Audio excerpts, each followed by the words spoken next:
Je voudrais dès à présent, avec toute la déférence due à son rang, inviter Son Excellence, Monsieur le Premier ministre, à prononcer son discours d'ouverture et de lancement du présent gala. Je voudrais prier l'assistance de bien vouloir se tenir debout pour accueillir à ce pupitre Son Excellence, Monsieur le Premier ministre. Mesdames et messieurs, vous avez bien voulu être debout.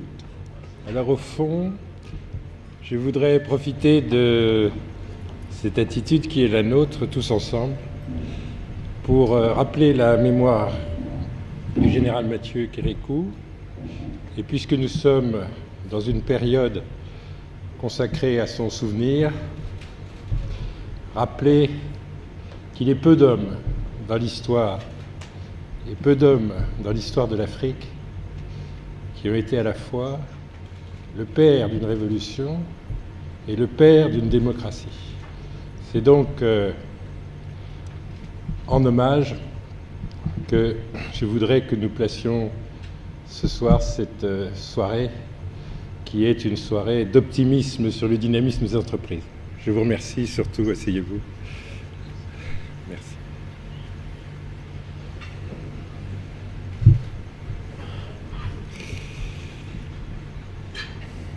Messieurs les organisateurs de cette soirée, je vous remercie de votre invitation. Madame, Messieurs les représentants du corps diplomatique et des institutions internationales, Monsieur le ministre, mon cher collègue,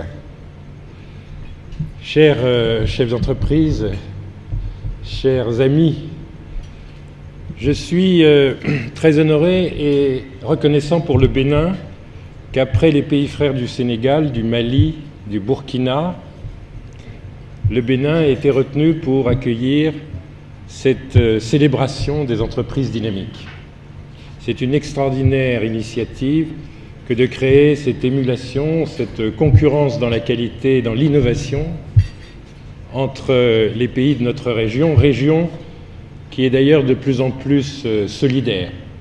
Notre avenir, l'avenir de beaucoup de vos entreprises, il est dans l'intégration régionale. Et donc cette cérémonie est aussi un symbole d'intégration régionale et comme elle est diffusée dans des pays frères, au fond c'est l'occasion de rappeler que notre avenir, notre marché, il est d'abord régional. Notre marché sera toujours d'abord domestique, mais ce qui est domestique aujourd'hui pour nous, c'est l'ensemble de l'UMOA et de la CEDEAO. Alors je voudrais aussi vous remercier de m'avoir choisi pour le patronage parce que il se trouve, le parrainage de la manifestation, parce qu'il se trouve qu'en effet, je viens du secteur privé et que j'en ai quelques souvenirs. D'ailleurs, je voudrais, parce qu'on a parlé plusieurs fois du secteur privé, dire que je crois ce soir nous célébrons le secteur d'entreprise. Parce qu'au fond, il n'y a pas de raison que le secteur public soit absent. C'est tout le secteur d'entreprise, qu'il soit public, privé ou qu'il soit en partenariat entre le public et le privé. Il n'y a pas de discrimination, il n'y a pas de raison de ne pas pousser les entreprises publiques, les entreprises d'économie mixte, à avoir les mêmes critères d'efficacité que le secteur strictement privé. Et il n'y a pas de raison non plus de penser que le secteur privé n'assume pas très souvent des missions d'intérêt général. Dans les services, dans l'éducation, dans la santé, le secteur privé est un élément très important de la réalisation, de la concrétisation de l'intérêt général parce que l'État ne peut pas tout, le secteur public ne peut pas tout. Donc c'est le secteur d'entreprise qui est célébré. Moi j'ai vécu un peu dans des entreprises. Pour dire la vérité, j'ai eu cette chance professionnelle de pouvoir être un cadre d'entreprise puis un chef d'entreprise depuis j'étais jeune, disons, depuis quelques années. Mais à dire vrai, le seul pays où j'ai créé une entreprise, c'est le Bénin. J'ai eu la chance de travailler dans l'industrie alimentaire, j'ai eu la chance de travailler dans la banque, mais j'ai travaillé dans des institutions établies. Le seul pays où j'ai créé une entreprise, c'est une entreprise de service pour laquelle je ne vais pas faire de publicité parce qu'elle a des clients dans la salle, donc je veux rester discret, mais c'est une entreprise de service modeste avec 200 salariés. Mais ça permet, quand on devient responsable public, de savoir comment c'est de l'autre côté de la barrière. Et au fond, je voudrais vous parler un tout petit peu de ça ce soir.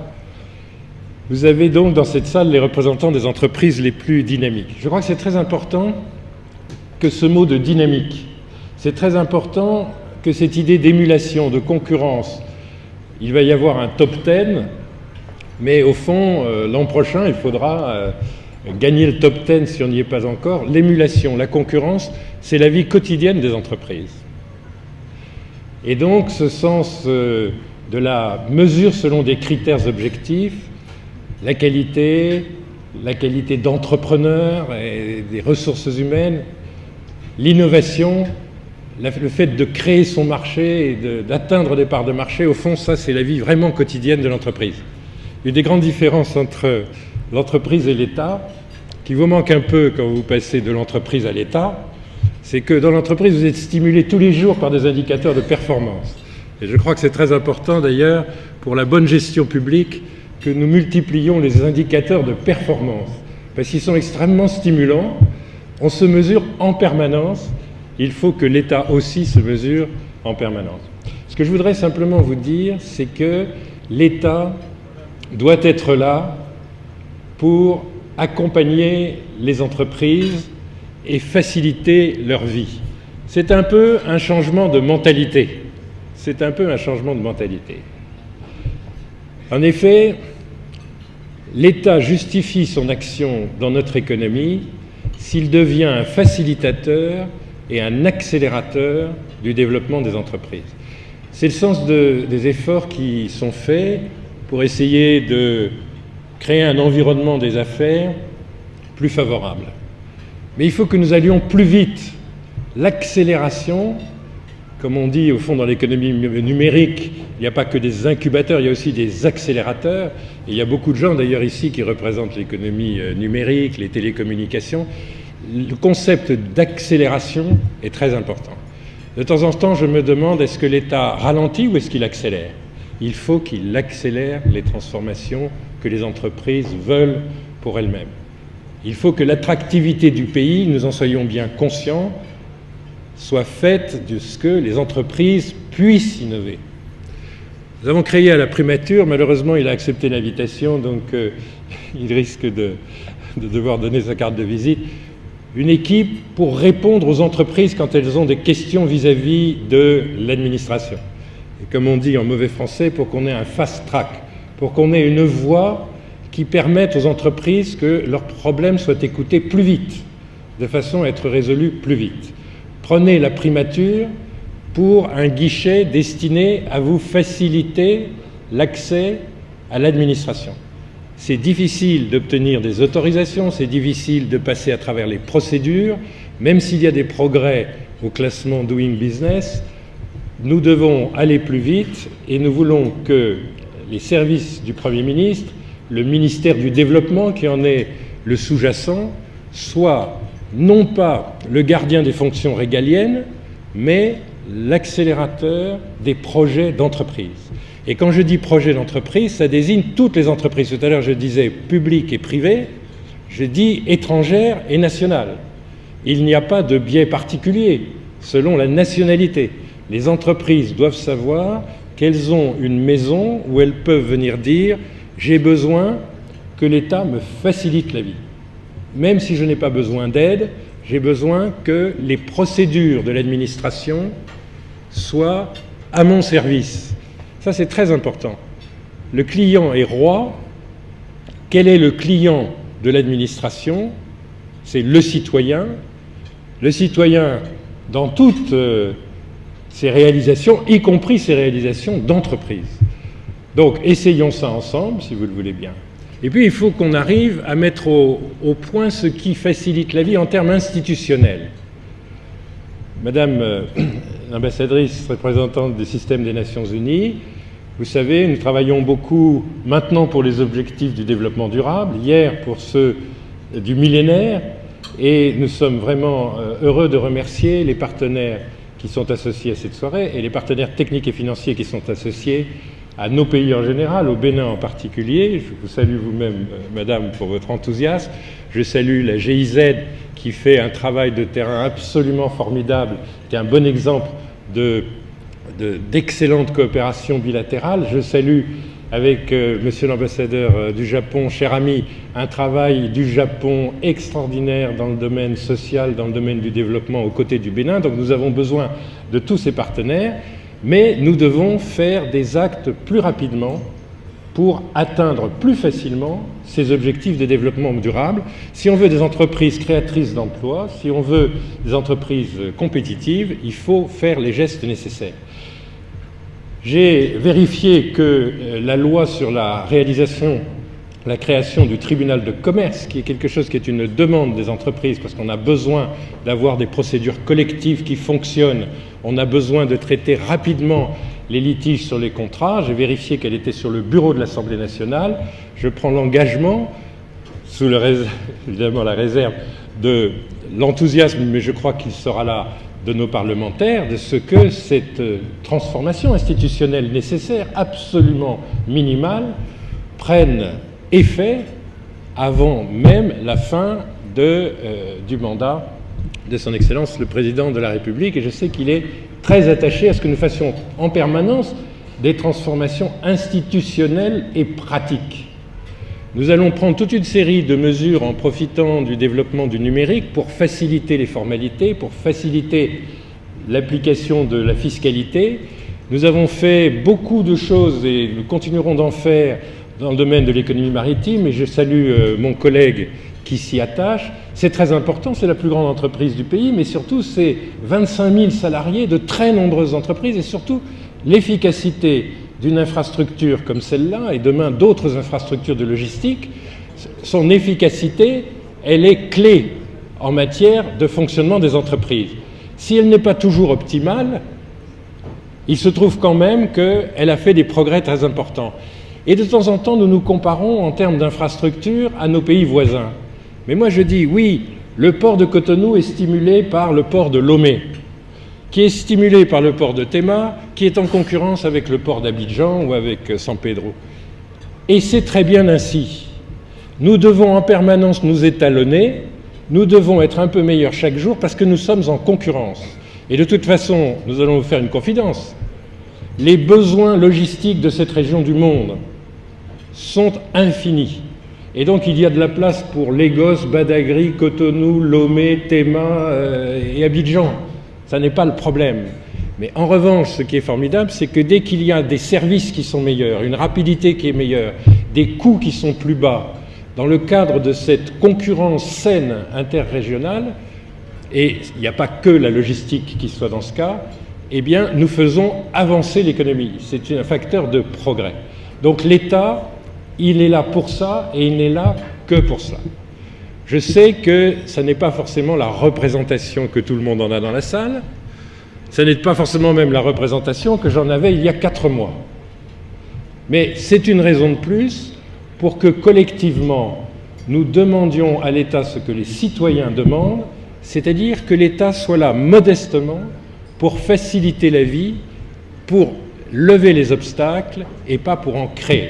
C'est un message fort que, je crois, cette cérémonie permet de faire passer, y compris au-delà de nos frontières. C'est ça le secret de la compétitivité et de l'attractivité, et c'est ça l'engagement du gouvernement du Bénin. De temps en temps, c'est un sujet de polémique, on se demande, faut-il que des hommes d'affaires aient de l'influence dans la vie politique? Ma réponse est, c'est une très bonne idée que des hommes d'entreprise aient de l'influence dans la vie politique. Pourquoi? Parce que nous devons rentrer dans une culture de l'innovation, de la création de valeur. Et il n'y a que les entreprises publiques, privées, modestes, grandes, étrangères, nationales, qui puissent impulser ça et changer notre culture. Aujourd'hui, le PIB du Bénin, c'est 6 000 milliards. Sur 6 000 milliards de francs CFA, l'État lève et redéploie 16%. L'économie des entreprises, des citoyens, c'est 84% de la réalité économique du pays. L'État gère peut-être la filière coton, c'est 400 000 hectares.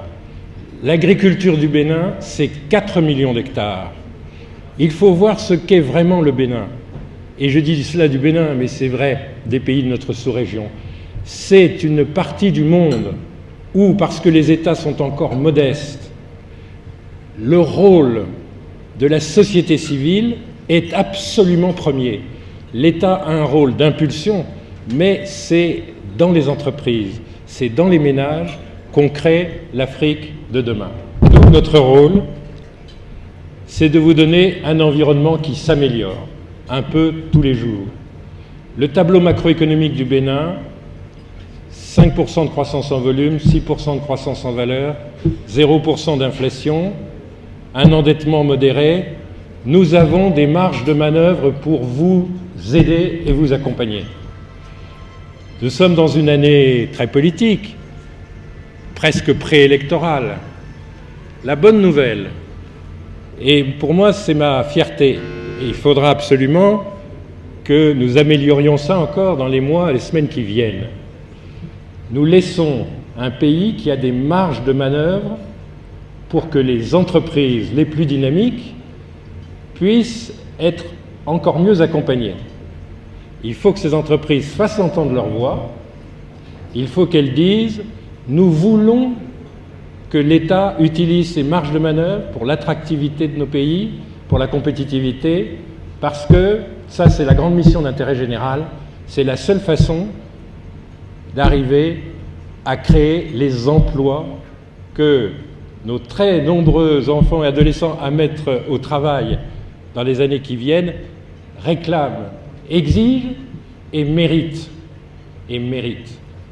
Vous savez, on dit des choses diverses sur la mentalité béninoise. Et moi, comme chef d'entreprise béninois, au Bénin, qu'est-ce que j'ai vu depuis les 12 ans où j'ai créé mon entreprise, ma petite entreprise? Des gens d'un dévouement incroyable et des gens en permanence, et j'ai créé aussi une association, une fondation où il y a encore 75 personnes, et qu'est-ce que je vois? La même chose que dans l'entreprise, un dévouement incroyable et surtout une volonté de perfectionnement et de formation incroyable. Il faut absolument reconnaître cela. C'est vrai du chef d'entreprise, il faut reconnaître les salariés dans leur qualité, parce qu'ils sont indissociables. Les ressources humaines de ce pays, c'est quelque chose d'extraordinaire, et c'est d'ailleurs vrai de notre région. Souvent méconnu, c'est ça notre vraie force. Célébrons l'entreprise, célébrons tous les partenaires dans l'entreprise, et disons-le modestement, l'État est à votre service. Et quand il n'est pas à votre service, vous devez vous lever et dire « Maintenant, vous allez nous servir ». C'est ça le programme des années prochaines. Très bonne soirée et félicitations à ceux qui vont maintenant monter sur le podium. Merci.